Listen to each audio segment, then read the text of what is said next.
Morning, Jurgen and Albert. So we're talking about torque values of lower canines. Here's a case that I was just setting up this morning, and right now I have it set for the Pitts 2020 wire, so as closely filling the slot as I can. And what I often see, and here, I like my bracket placement. I haven't customized any of the torques or anything yet. Um, when I take a look at them, what I see, particularly if we look at tooth number 27, the lower right three, is the root just too far lingual and then the crown too far labial. And what I'll notice when I put the bite together, haven't done that for this case yet, is that it generates an interference right here.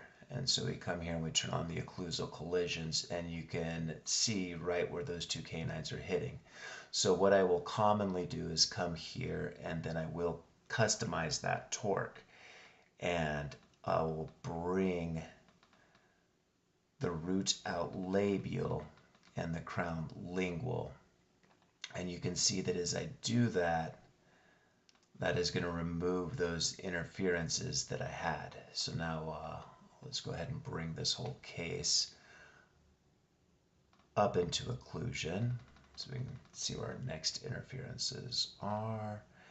And there you can see that I have it much more balanced now that I've changed the torque value on those two. So I'm going to take off the occlusal collisions here. So there is pre-treatment and there is post-treatment. And you can still see there's quite a bit of positive torque on the two canines. But I removed a lot. And the way that that was removed using this software is you can see how this wedge effect has been created. And so if I want to change the torque, so this is the default value right here where the brackets flush up against the tooth, and then here is generally where I'm customizing that to kind of bring that to a happier spot. You'll also see a thing I also commonly adjust on lower canines is if we set this up with the center line axis of the tooth, the mesial of the canine needs to come out.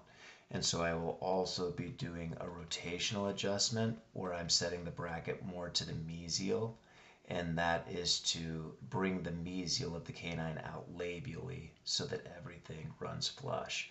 Let's go check our other side, and I will make that same adjustment here where I'm going to move the bracket more mesial, and there I'm getting a much better flow through there.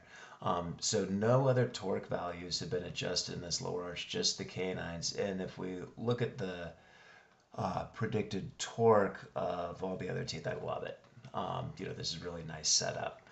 So the lower canines are the common anomaly I see, and that's generally the issue that I see.